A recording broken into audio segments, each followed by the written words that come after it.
कभी आपने सोचा है कि कुछ लोग ज्यादा ज़हीन न होने के बावजूद ताकतवर क्यों बन जाते हैं और कुछ लोग काबिलियत, मेहनत और ईमानदारी के बावजूद बार बार दूसरों के हाथों इस्तेमाल क्यों हो जाते हैं?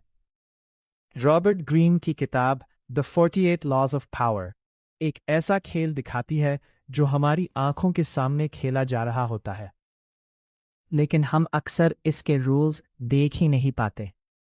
और सबसे खतरनाक बात, मुमकिन है आप अपनी जिंदगी में पहले ही इन कवानीन को इस्तेमाल कर रहे हों या कोई और आपके खिलाफ कर रहा हो।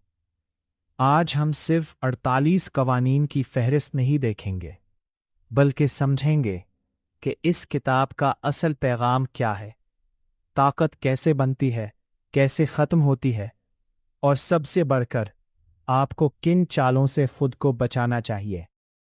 इस किताब का पहला बड़ा सबक बहुत अजीब है।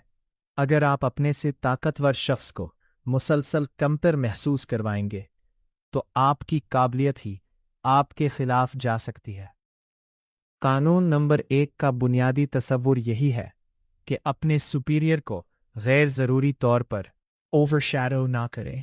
फ़र्ज़ करें आप एक ऑफिस में काम करते हैं, आपका बॉस एक आइडिया देता है, आप फ़ौरन ऐसा सॉल्यूशन पेश कर देते हैं जो उसके आइडिया से 10 गुना बेहतर है, सबके सामने उसे करेक्ट करते हैं और फिर अपनी इंटेलिजेंस साबित करने लगते हैं। आप समझते हैं कि आपने अपनी काबिलियत दिखाई है, लेकिन सामने वाला शायद ये सोच रहा हो, ये शख्स मेरे लिए खतरा बन रहा है। यही वजह है कि ग्रीन के मुताबिक सिर्फ काबिल होना काफ़ी नहीं, बल्कि ये समझना भी ज़रूरी है कि सामने वाला अपनी इज्जत और मकाम को किस नज़र से देखता है। इसी थीम के साथ किताब रेप्यूटेशन, अटेंशन और परसेप्शन की अहमियत पर जाती है। कानून 5, अपने रेप्यूटेशन की हिफाजत करें, क्योंकि लोग अक्सर आपको आपकी हकीकत से नहीं, बल्कि आपके बारे में बनने वाले परसेप्शन से जज करते हैं। और यहाँ एक ख़तरनाक सवाल पैदा होता है, अगर लोग आपको गलत समझ रहे हो, तो क्या आप अपनी रेप्यूटेशन बचाने के लिए कुछ कर सकते हैं? किताब का जवाब है, रेप्यूटेशन को मामूली चीज़ ना समझें। अब आते हैं इन कवानीन पर जो इंसान के कम्युनिकेशन और इंटेंशन से मुताल्लिक है। कानून 3 का बुनियादी सबक है, अपने तमाम इरादे हर शख्स के सामने जाहिर न करें। और कानून 4 हमें याद दिलाता है कि ज़रूरत से ज़्यादा बोलना अक्सर आपको कमज़ोर कर सकता है। आपने शायद नोटिस किया होगा कि बाज़ लोग हर मीटिंग में सबसे ज़्यादा बोलते हैं। वो अपनी प्लान्स बताते हैं, अपनी अगली मूव बताते हैं, अपनी वीकनेसेस बताते हैं, और फिर हैरान होते हैं कि दूसरे लोग इनके खिलाफ कैसे तैयार हो गई।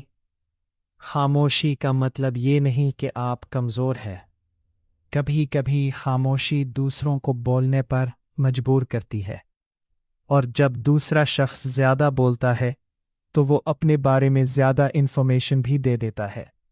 यही वजह है कि किताब ऑब्जर्वेशन, पेशेंस और स्ट्रेटेजिक कम्युनिकेशन को पावर का हिस्सा समझती है। लेकिन यहाँ एक और दिलचस्प कानून आता है, अपनी कामयाबी सिर्फ आर्ग्यूमेंट से साबित करने की कोशिश ना करें। अगर आप हर वक्त बहस जीतना चाहते हैं, तो शायद आप रिलेशनशिप हार जाए। अमल अक्सर अल्फाज से ज़्यादा ताकतवर होता है। अब किताब का सबसे साइकोलॉजिकल हिस्सा शुरू होता है।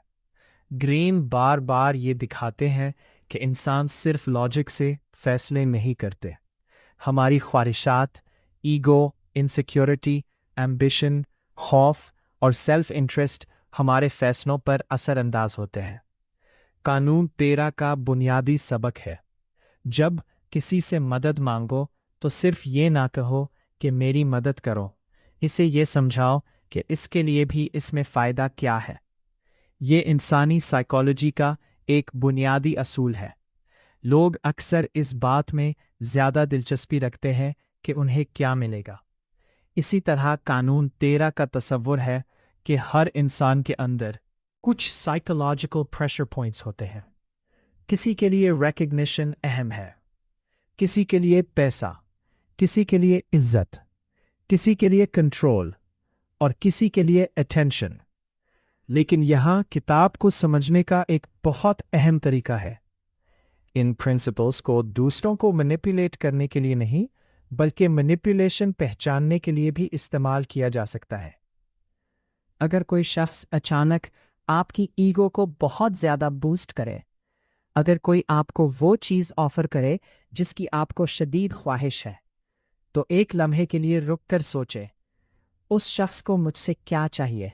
सवाल आपको बहुत सी साइकोलॉजिकल ट्रैप्स से बचा सकता है। अब फर्ज करें आपके पास टैलेंट भी है, कॉन्फिडेंस भी है, रिसोर्सेज भी हैं, फिर भी आप फेल हो सकते हैं क्योंकि टाइमिंग गलत हो सकती है।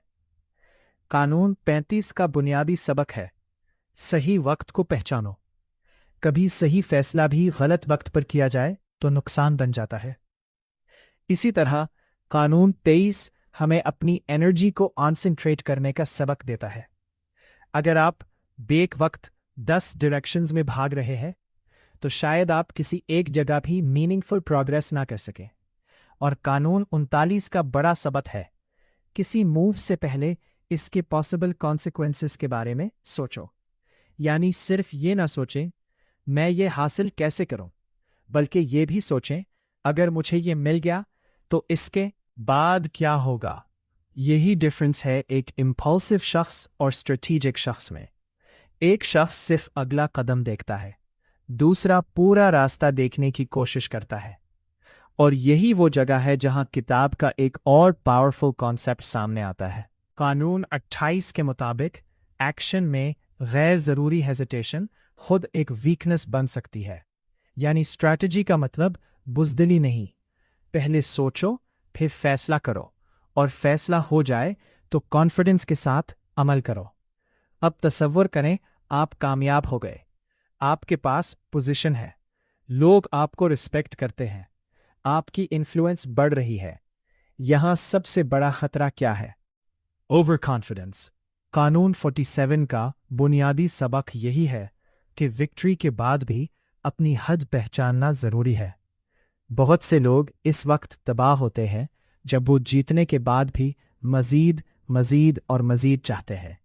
वो ओपोनेंट को ज़रूरत से ज़्यादा पुश करते हैं, वो अपनी सक्सेस के नशे में रिस्क बढ़ाते जाते हैं और फिर एक ऐसी गलती करते हैं जिसकी ज़रूरत ही नहीं थी। किताब का एक और दिलचस्प सबक है, आपको हमेशा प्रिडिक्टेबल नहीं होना चाहिए। अगर लोग आपकी हर अगली मूव पहले ही समझ जाए तो वो आपके खिलाफ आसानी से स्ट्रैटेजी बना सकते हैं।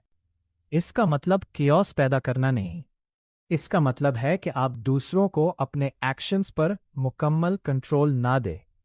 और कानून 18 एक मुख्तलिफ मगर इंतहाई अहम वार्निंग देता है, खुद को मुकम्मल आइसोलेशन में मत ले जाओ। अगर आप हर इंसान से दूर हो जाएंगे तो इन्फॉर्मेशन भी कम हो जाएगी, फीडबैक भी और रियलिटी चेक भी। ताकत का मतलब ये नहीं कि आप सबसे दूर हो जाएं। ताकत का मतलब है कि आप जानें किसे करीब रखना है, किससे फासला रखना है और किस पर कितना एहतमाद करना है। अब किताब के आखिरी कवानीन की तरफ आते हैं। कानून 43 हमें लोगों के दिल और जहन को समझने की तरफ ले जाता है। कानून 45 बताता है कि चेंज ज़रूरी हो सकती है, लेकिन लोग हमेशा अचानक और मुकम्मल तब्दीली कबूल नहीं करते। कानून 46 एक अजीब मगर पावरफुल आइडिया देता है, बहुत ज़्यादा परफेक्ट नज़र आने से भी खतरा पैदा हो सकता है, क्योंकि जब लोग आपको मुकम्मल तौर पर फ्लॉलेस समझने लगे तो बाज़ औक़ात एनवी पैदा हो सकती है। और फिर आता है कानून 48, फॉर्मलेस रहो, यानी खुद को एक ही रिजिड आइडेंटिटी में कैद ना करो। दुनिया बदलती है, लोग बदलते हैं, पावर स्ट्रक्चर्स बदलते हैं। हई तरीके से काम करना जानता है वो तब्दीली के सामने कमज़ोर पड़ सकता है। ये शायद पूरी किताब का सबसे बड़ा सबक है। ताकत सिर्फ किसी एक पोजीशन का नाम नहीं, असल ताकत एडेप्टेबिलिटी में भी है। अगर हम पूरी किताब के 48 कवानीन को चंद बड़े प्रिंसिपल्स में तब्दील करें तो वो कुछ यूं बनते हैं। अपनी रेप्यूटेशन की हिफाजत करो, हर इरादा हर शख्स के सामने जाहिर ना करो। कम बोलो और ज़्यादा ऑब्जर्व करो। लोगों के सेल्फ इंटरेस्ट और साइकोलॉजी को समझो। अपनी एनर्जी को मुंतशिर करने के बजाय कॉन्सेंट्रेट करो। सही टाइमिंग का इंतज़ार करो। ज़रूरत के वक्त बोल्ड एक्शन लो। अपनी कामयाबी के बाद ओवर कॉन्फिडेंस से बचो। हर शख्स को एक ही तरीके से ट्रीट ना करो। अपने ओपोनेंट्स और एनवायरनमेंट को समझो। और सबसे बढ़कर हालात के मुताबिक खुद को अडेप्ट करना सीखो। रॉबर्ट ग्रीन की किताब दरअसल ये दावा नहीं करती कि दुनिया हमेशा फेयर है, बल्कि वो एक अनकंफर्टेबल रियलिटी की तरफ इशारा करती है। दुनिया में पावर डायनामिक्स मौजूद हैं, चाहे हम उन्हें देखें या ना देखें। और शायद इसीलिए इस किताब को सिर्फ दूसरों पर ताकत हासिल करने की किताब समझना इसके एक बड़े फायदे को मिस करना है। आप इसे इसलिए भी पढ़ सकते हैं कि कोई आपके साथ पावर गेम तो नहीं खेल रहा। अब मैं आपसे एक सवाल पूछना चाहता हूं। अगर आपको सिर्फ एक कानून अपनी जिंदगी में इस्तेमाल करना हो, तो आप कौन सा कानून मुंतखब करेंगे? कम बोलना, अपनी रेपुटेशन की हिफाजत, लोगों की साइकोलॉजी समझना, या सही वक्त का इंतज़ार करना? अपना जवाब कमेंट्स में ज़रूर लिखें। और अगर आप चाहते हैं कि अगली वीडियो में हम द 48 लॉज ऑफ पावर के सबसे ख़तरनाक 10 कवानीन को रियल लाइफ सिचुएशंस के साथ डिकोड करें, तो कमेंट में सिर्फ लिखें पावर 10। वीडियो को लाइक करें, चैनल को सब्सक्राइब करें। और क्योंकि अगली बार हम सिर्फ ये नहीं देखेंगे कि ताकत कैसे हासिल की जाती है, हम ये भी देखेंगे कि आपको पहचान कैसे हो कि कोई शख्स आपके खिलाफ पावर गेम खेल रहा है।